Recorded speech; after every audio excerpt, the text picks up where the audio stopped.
الحمد لله رب العالمين وأشهد أن لا إله إلا الله وحده لا شريك له وأشهد أن محمدا عبده ورسوله صلى الله عليه وعلى آله وصحبه الكرام أما بعد. Le prophète sallallahu alayhi wa sallam nous a certes informé que personne n'a connaissance de l'heure de la fin du monde si ce n'est Allah Azza wa Jal. Néanmoins, il nous a aussi dit que précédera l'avènement de l'heure 10 grands signes qui sont appelés les grands signes de la fin du monde. Les grands signes de la fin du monde. Parmi ces grands signes, il y a l'apparition de Al-Mahdi. C'est un homme pieux de la descendance de Al-Hassan, fils de Ali et Fatima radiyallahu anhum. Le prophète alayhi salatu wassalam nous dit à son sujet: son prénom est semblable au mien et le prénom de son père est semblable au mien. Il s'appelle donc Mohammed ibn Abdillah, ou c'est possible que son prénom soit Ahmed, du fait que le prophète alayhi salatu wassalam ait plusieurs prénoms. À son époque, il y aura la justice, il y aura beaucoup de biens et beaucoup de richesses. Il mettra l'équité et la propagera. Le prophète sallallahu alayhi wa sallam nous indique d'où il viendra, quel sera son comportement et quelle est sa généalogie. Allah subhanahu wa ta'ala le fera donc apparaître vers la fin des temps. Il le fera apparaître vers la fin des temps et il y aura beaucoup de prospérité et de bien à son époque. Parmi les signes de la fin du monde, il y a l'apparition d'Al-Masih ad-Dajjal, qu'ils appellent l'Antéchrist ou le borgne. C'est la plus grande épreuve qui aura lieu, et cela de l'époque de Adam alayhi salam jusqu'à la fin des temps. Il n'y a pas pire trouble que le Masih ad-Dajjal. C'est pour cela que chaque prophète a averti son peuple, chaque messager a averti son peuple, afin qu'il soit sur ses gardes devant ce grand trouble qu'est Al-Masih ad-Dajjal. Il a un œil borgne et son autre œil, l'œil gauche, comporte une excroissance. Il y a comme un bout de chair à l'intérieur. Donc l'œil droit et l'œil gauche sont déficients. Il prétendra être notre Seigneur et il possédera certaines choses extraordinaires. Par exemple, il ordonnera à la pluie de tomber et elle tombera. Il ordonnera aux cultures de pousser et elles pousseront. Le prophète alayhi salatu wassalam nous l'a décrit. Il fait partie de la descendance de Adam. C'est donc un être humain, un homme. Il a beaucoup de cheveux, il est petit de taille et il a une apparence très laide. Entre ses deux yeux, il y a l'inscription Kaf, ou plutôt Kafir. Le prophète alayhi salatu wassalam l'a appelé Al-Kadhab, il l'a appelé Al-Masih, il l'a appelé Ad-Dajjal, car il va montrer le faux comme étant le vrai. Il trompera les gens. Il y aura avec lui un paradis et un enfer. Mais en réalité, son paradis sera un enfer et son enfer sera un paradis. Il va sortir dans la fin des temps. Il va sortir dans la fin des temps et la plupart des habitants de la terre vont le suivre. Lorsqu'il passera par un endroit, il emportera avec lui l'ensemble des richesses. Et parmi ce dont nous a informé le prophète alayhi salatu wassalam, c'est qu'il n'aura pas la capacité d'entrer à Médine, ni la capacité d'entrer à Mecca, car il y a des gardiens aux portes. Ce sont des anges qu'Allah Azza wa Jal a chargés de cela. C'est alors qu'un homme, un jeune parmi les croyants sortira vers lui. Al-Masih ad-Dajjal lui dira: est-ce que tu as foi en moi? Reconnais-tu que je suis ton Seigneur? Il dira: non, mais tu es le menteur au sujet duquel nous avait parlé le prophète sallallahu alayhi wa sallam. Tu es le menteur dont nous avait parlé le prophète, le messager sallallahu alayhi wa sallam. Alors il va se saisir de lui. Ad-Dajjal va l'attraper, il va l'assassiner et le couper en deux. Puis il dira aux gens: si je le ressuscite, aurez-vous foi en moi? Ils diront oui. Alors il va lui dire: Koum, lève-toi. Et cet homme va se relever. Puis il va lui dire: est-ce que tu crois en moi désormais? Il lui dira: non. Cela n'a fait qu'ajouter à ma certitude. C'est ainsi qu'Allah Azza wa Jal va raffermir cet homme parmi les croyants. C'est un grand trouble et il sera suivi par la plupart des gens. Le prophète alayhi salatu wassalam ne nous a pas laissé sans protection, mais il nous a informé qu'il y avait le moyen de nous prémunir contre son trouble. Il nous a cité par exemple à la fin de chaque prière, avant le taslim, le fait de chercher protection auprès d'Allah contre le mal de Al-Masih Ad-Dajjal. Ainsi, après Al-Tashahud, Al-Akhir et Al-Salat Al-Ibrahimiyya, cherche refuge auprès d'Allah contre le trouble et le mal de Al-Masih Ad-Dajjal. Deuxièmement, le prophète alayhi salatu wassalam nous a dit, celui qui mémorise les 10 premiers versets de Surat Al-Kahf, cela lui sera une préservation contre Al-Masih Ad-Dajjal, comme l'a rapporté l'imam Muslim, et d'autres causes encore, comme le fait d'habiter à Médine, ou le fait d'habiter à Mecca, avec une foi ferme, ceci est une préservation contre le trouble d'Al-Masih Ad-Dajjal. Et il sera anéanti lors de la descente de Isa ibn Maryam. Et ceci nous amène au troisième signe, au troisième grand signe de la fin du monde, c'est la descente de Isa ibn Maryam. Car Allah Azza wa Jal nous informe dans le Coran que Isa n'est pas mort, il n'a pas été assassiné, il n'a pas été crucifié, mais Allah l'a élevé vers lui. Et à la fin des temps, Isa, le messager d'Allah, le fils de Maryam radiallahu anha, descendra et il mettra en pratique la religion d'Allah subhanahu wa ta'ala en suivant la voie de Muhammad sallallahu alayhi wa sallam. Il descendra auprès du minaret blanc. Et son apparence, comme nous a dit le prophète sallallahu alayhi wa sallam, sera qu'il se tiendra aux ailes de deux anges lors de sa descente. Toute personne qui n'avait pas eu foi à ce moment-là et qui sentira son odeur, qui sent à vue d'œil, à portée d'œil, décédera. Les croyants se réuniront autour de lui. Puis l'heure de la prière viendra et on lui dira de présider la prière, mais il dira imamukum minkum, votre imam fait partie des vôtres. À son époque, il y aura la justice, il y aura beaucoup de richesses. Allah subhanahu wa ta'ala nous dit dans le Coran wa innahu la'ilmun lis-sa'ah. Ibn Abbas explique ce verset en disant, parmi ce signe, il nous dit que c'est la descente ou la sortie de Isa, fils de Maryam. Le prophète alayhi salatu wassalam dit, par celui qui détient mon âme dans sa main, il s'en faut de peu pour que Isa, fils de Maryam, descende. Donc voici un des grands signes de la fin du monde.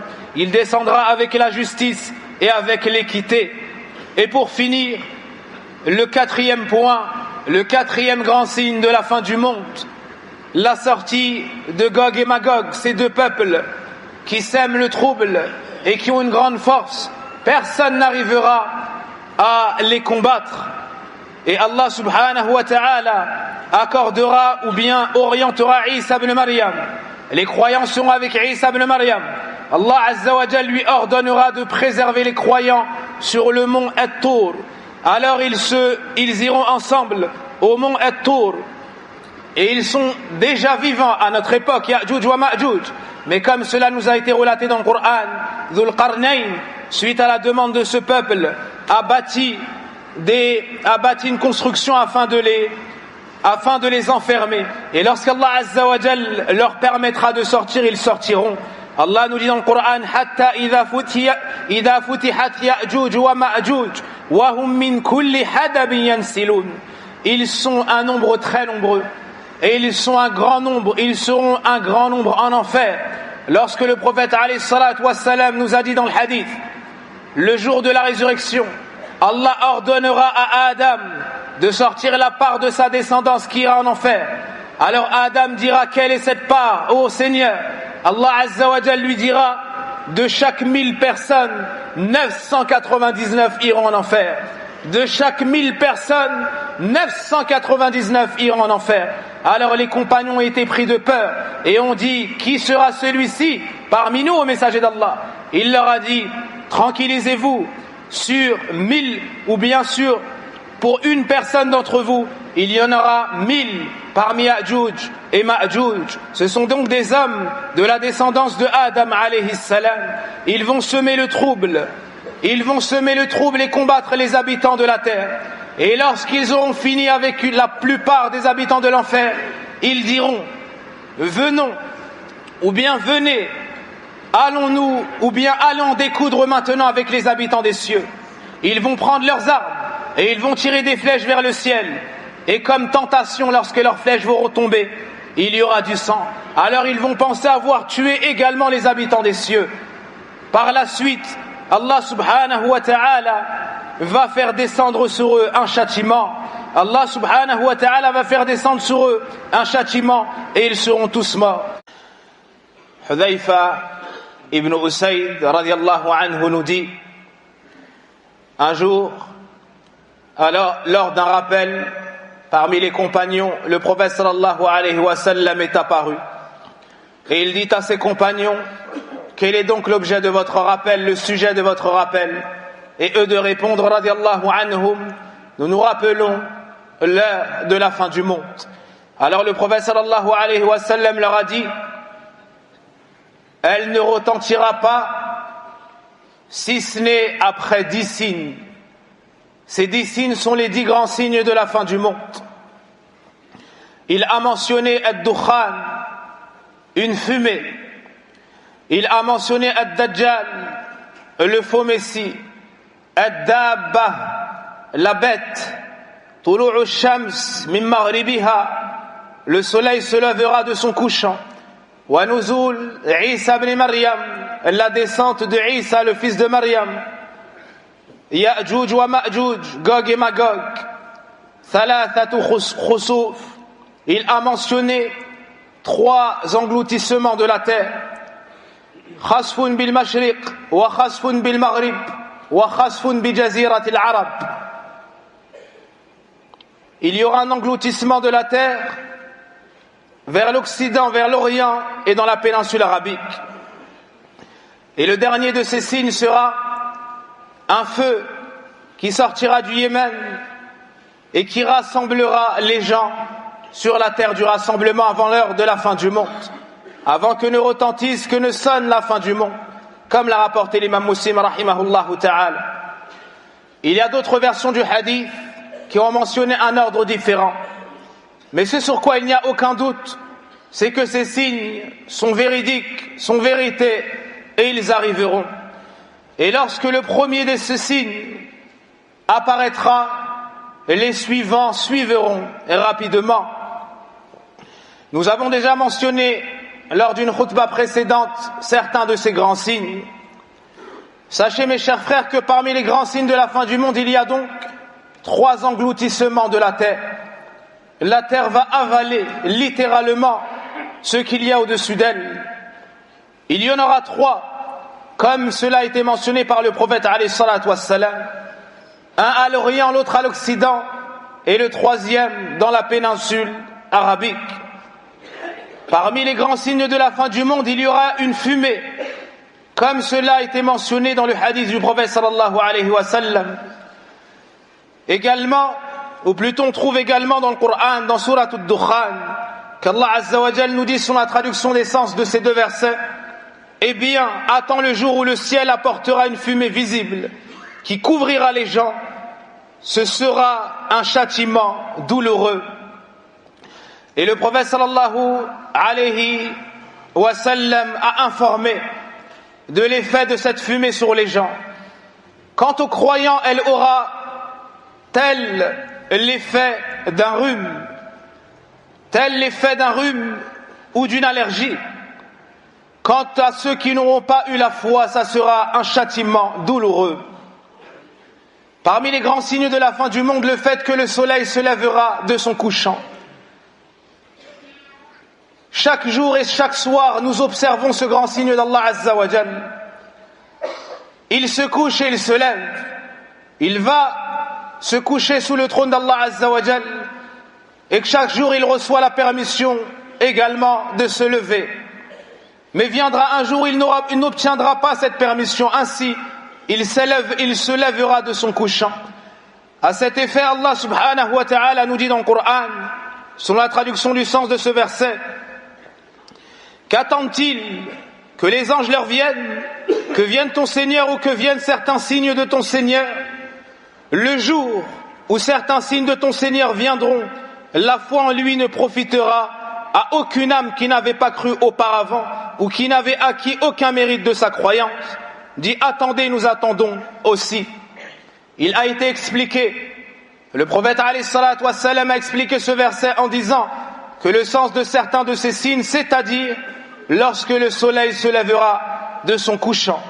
À ce moment-là, sachez, chers frères, que le prophète alayhi salatu wassalam nous dit que le repentir ne sera plus accepté, que la porte du repentir sera fermée.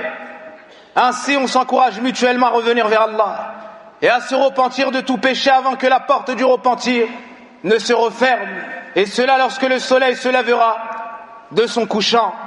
Et cela lorsque le soleil se lèvera de son couchant. Ce jour-là, tout le monde va croire. Ce jour-là, tout le monde va croire, mais la foi ne sera plus profitable, si ce n'est à ceux qui l'avaient eue auparavant. Parmi les grands signes de la fin du monde, la sortie d'une bête de la terre. Il y a une bête qui sortira de la terre et qui parlera aux gens. Comme Allah subhanahu wa ta'ala nous le mentionne dans Surat An-Naml, dans le verset dont la traduction des sens sont « Et quand la parole tombera sur eux, nous leur ferons sortir de terre une bête qui leur parlera. Les gens n'étaient nullement convaincus de la vérité de nos signes. » Ainsi, Allah subhanahu wa ta'ala fera sortir une bête de la terre et les informations que nous avons sur cette bête est qu'elle sortira de la terre, comme c'est mentionné dans le verset, et qu'elle parlera aux gens. Nous avons une foi ferme en cela, car c'est l'information d'Allah Azza wa Jal. Voici certains signes de la fin du monde. Aussi, il y aura en dernier signe, comme ça a été mentionné dans le hadith, précédemment cité le hadith de Hudhayfa ibn Usayd, un feu qui rassemblera les serviteurs d'Allah sur une seule et même place, la place du rassemblement. Le prophète sallallahu alayhi wa sallam nous dit, et le dernier, c'est-à-dire le dernier de ces grands signes, sera un feu qui sortira du Yémen. Un feu qui sortira du Yémen et qui rassemblera les gens sur la terre du rassemblement. Et il a été affirmé dans le hadith de Abdullah ibn Umar que cette terre est Al-Sham, la région du Liban et ses alentours, du Liban, de la Syrie et de ses alentours. Le prophète sallallahu alayhi wa sallam nous a décrit ce rassemblement et il nous indique que l'ensemble de ses serviteurs, des serviteurs d'Allah subhanahu wa ta'ala, seront rassemblés sur cette même terre au Sham. À ce moment-là, Allah subhanahu wa ta'ala enverra un vent. Il enverra un vent qui sortira du Yémen, qui sera plus doux que la soie. Ça sera un vent de miséricorde, un vent de bonté. Et tout croyant qui sentira ce vent mourra. Tout croyant qui sentira ce vent-là mourra à cet instant. Celui qui aura dans le cœur le poids d'une petite fourmi de foi sentira cette odeur, c'est-à-dire tout croyant, tout musulman sentira cette odeur. Et à ce moment-là, il ne restera plus aucun croyant sur la terre d'Allah Azza wa Jal. Les écritures du Coran, la parole d'Allah Azza wa Jal dans les livres sera élevée. Il ne restera plus aucun croyant. Et à ce moment-là, comme nous le dit le prophète alayhi salatu wassalam, fayabqa shirarun nas, il ne restera que les pires des gens. Il n'y aura plus personne qui dira la ilaha illallah Muhammadur Rasulullah sallallahu alayhi wa sallam. Il n'y aura plus personne qui fera le rappel d'Allah. Et cette terre sur laquelle nous vivons, les cieux qui nous couvrent, n'ont été créés que pour le rappel d'Allah, n'ont été créés que pour qu'on unifie Allah d'un culte sincère, qu'on l'adore seul d'un culte sincère, que la parole d'Allah Azza wa Jal soit élevée. À ce moment-là, il ne restera plus personne qui adorera Allah seul d'un culte sincère. Les gens seront plongés dans le polythéisme, et ça n'est que sur ces gens-là que retentira l'heure de la fin du monde. Et probablement qu'on se demande comment aura lieu la fin du monde et que se passera-t-il? Comment est-ce que cette terre disparaîtra? Et cela, Inch'Allah ta'ala, fera l'objet d'un futur prêche. Wallahu a'lam. Wa sallallahu wa barak ala nabiyyina Muhammadin wa ala alihi wa sahbihi ajma'in. Allahumma ya hayyu ya qayyum bi rahmatika nastaghith. أصلح شأننا كله ولا تكلنا إلى أنفسنا طرفة عين ربنا آتنا في الدنيا حسنة وفي الآخرة حسنة وقنا عذاب النار اللهم اغفر لنا ذنوبنا وكفر عنا سيئاتنا وتوفنا مع الأبرار اللهم إنا نسألك الهدى والتقى والعفاف والغنى يا حي يا قيوم يا حي يا قيوم يا رب العالمين اشف مرضانا أرض المسلمين اشف مرضانا أرض المسلمين وارحم موتانا وموتى المسلمين. Pour finir, certaines personnes ont fêté leur fête et certains parmi les musulmans, soit par ignorance, pour la majeure partie d'entre eux, soit par suivi de passion, pour une minorité d'entre eux, wallahu a'lam, se sont associés aux fêtes des non-musulmans. Il est à savoir que l'Eid a une forte notion religieuse. Al-Eid, c'est quelque chose de légiféré. Et le prophète alayhi salatu wassalam nous a enseigné, nous les musulmans, quelles étaient nos fêtes. Eid al-Fitr, qui marque la rupture du jeûne du mois de Ramadan. Et Eid al-Adha, le 10e jour de Dhul Hijjah. Voici nos fêtes. Les fêtes desquelles nous sommes fiers. Celles que nous fêtons et à travers lesquelles nous nous rapprochons d'Allah. Quant à autre que ces deux fêtes, on ne s'y associe pas, on ne les célèbre pas, on ne les fête pas. Pourquoi? Car elles ne sont pas des fêtes musulmanes, non légiférées par Allah, non mentionnées par le prophète Mohammed, sallallahu alayhi wa sallam. Allah Azza wa Jal qui nous dit dans son livre, ittabi'u ma unzila ilaykum min rabbikum, wa la tattabi'u min dunihi awliya. Allah subhanahu wa ta'ala qui nous dit, وما آتاكم الرسول فخذوه وما نهاكم عنه فانتهوا. Allah subhanahu wa ta'ala qui nous dit والذين لا يشهدون الزور. Allah dans son livre nous ordonne de suivre ce qu'il nous a révélé et de ne suivre en dehors de lui aucun protecteur. Il nous ordonne de suivre ce que le prophète alayhi salatu wassalam nous a dit et de délaisser ce qu'il nous a proscrit. Ainsi, il n'est pas permis, il n'est pas légiféré en islam de fêter autre que les fêtes légiférées par Allah Azza wa Jal. Voici un rappel en espérant qu'il soit profitable aux croyants. Quant à ceux qui disent autre que ce qu'Allah nous a révélé dans le Coran, ou le prophète alayhi salatu wassalam dans la Sunna, ainsi que les compagnons, voici un égarement évident. سبحانك اللهم وبحمدك أشهد أن لا إله إلا أنت أستغفرك وأتوب إليك. الحمد لله نحمده ونستعينه ونستغفره ونعوذ بالله من شرور أنفسنا ومن سيئات أعمالنا من يهده الله فلا مضل له ومن يضلل فلا هادي له وأشهد أن لا إله إلا الله وحده لا شريك له وأشهد أن محمدا عبده ورسوله يا أيها